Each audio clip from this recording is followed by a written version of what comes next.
Pertama kami mengundang Pak Presiden di acara Muktamar Pemuda Muhammadiyah yang insya Allah akan dilaksanakan di tanggal 21 sampai 24 di Balikpapan, Kalimantan Timur, bulan Februari.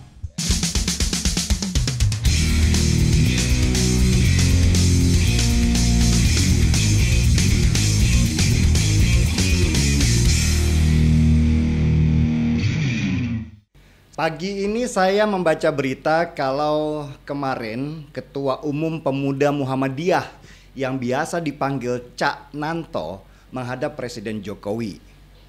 Berita itu nggak istimewa sebenarnya karena Cak Nanto mewakili Pemuda Muhammadiyah ingin Presiden Jokowi hadir dalam Muktamar Muhammadiyah ke-18 tanggal 21 Februari nanti. Nah, yang bikin saya tertarik dari berita itu adalah Muktamar Pemuda Muhammadiyah nanti rencananya akan digelar di Kalimantan Timur, tempat ibu kota negara baru atau IKN berada. Ini benar-benar menarik buat saya. Ada perubahan dari sikap Muhammadiyah khususnya para pemudanya terhadap kepemimpinan Jokowi. Karena sebelumnya saya sering melihat bahwa banyak sekali kader Muhammadiyah sering bertolak belakang pandangannya dengan Jokowi. Contoh saja Din Samsudin yang pernah menjabat sebagai Ketua Umum Muhammadiyah. Pandangan-pandangannya banyak bertentangan dengan kebijakan Jokowi. Apalagi Mbah Amin Rais yang juga dikenal sebagai tokoh Muhammadiyah. Jarang sekali berada satu garis lurus dengan Jokowi dan selalu ada di barisan seberangnya dengan komen-komennya yang kadang bikin risih telinga.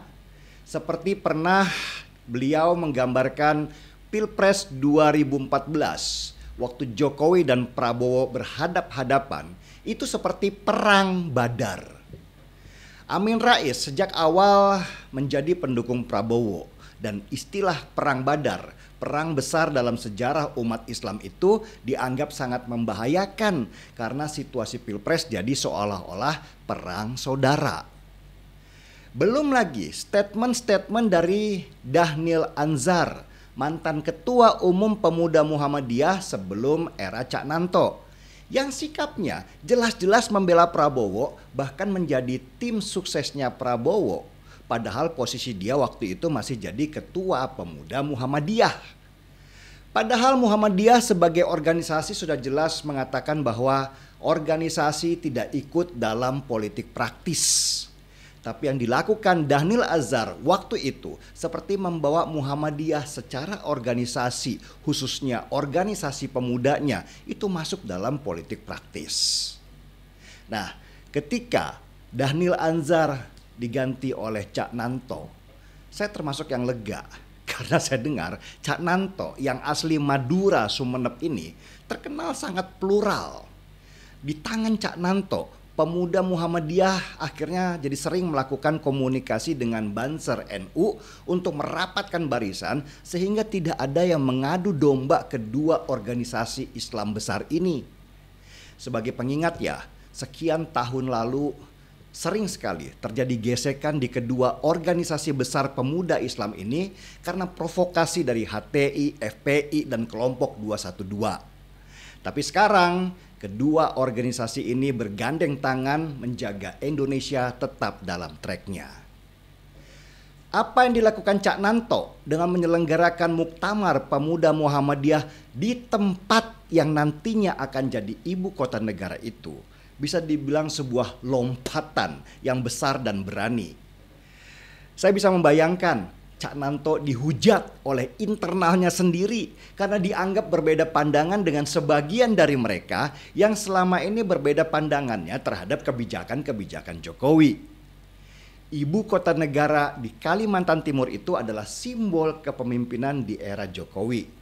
Dan melakukan Muktamar Muhammadiyah di sana itu seperti pengakuan terhadap kepemimpinan Jokowi. Dan benar saja dalam berita yang saya baca, Cak Nanto bahkan mengapresiasi kepemimpinan Jokowi dan memberi gelar kepadanya sebagai Bapak Perintis Indonesia Maju. Saya yakin Pemberian gelar dari Pemuda Muhammadiyah ini karena prestasi-prestasi Jokowi yang ingin mengangkat Indonesia dari negara berkembang menjadi negara maju dengan pembangunan gila-gilaan infrastruktur dari jalan, bendungan, bandara, mulai dari Aceh sampai Papua. Pemberian gelar dari Pemuda Muhammadiyah kepada Jokowi ini bukan main-main karena ini berasal dari organisasi pemuda Islam yang termasuk salah satu yang terbesar dan tertua di Indonesia. Cak Nanto terlihat sangat mengapresiasi kinerja Jokowi. Meski dia juga menolak kalau ada isu-isu yang ingin menjadikan kepemimpinan Jokowi menjadi 3 periode. Nah, itu baru benar. Karena saya juga sejak awal menolak konsep Jokowi 3 periode. Karena itu selain melanggar konstitusi juga akan merusak nama baik Jokowi yang sudah dibangunnya selama hampir 10 tahun ini.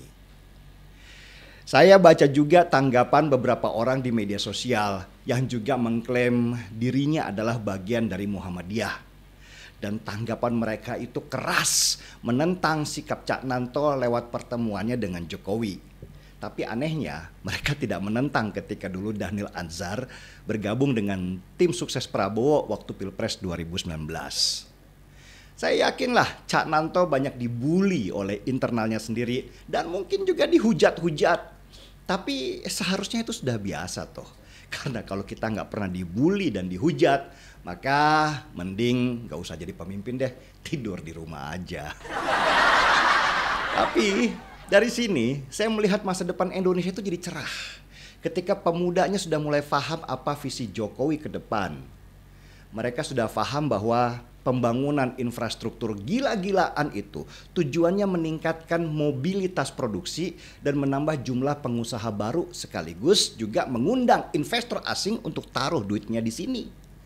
Dan pembangunan ibu kota baru di Kalimantan Timur adalah bagian dari pemerataan ekonomi sehingga pusat ekonomi tidak melulu tersentralisasi di Jakarta saja.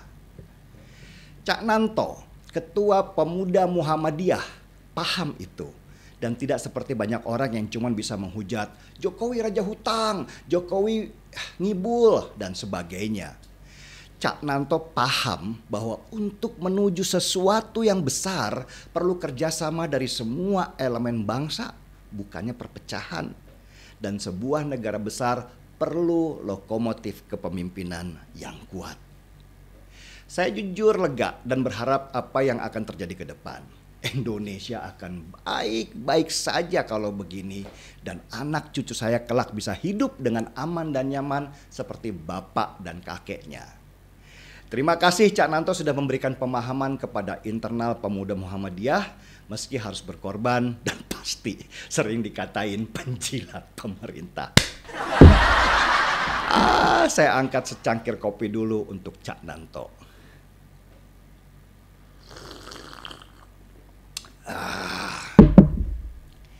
Gaspol.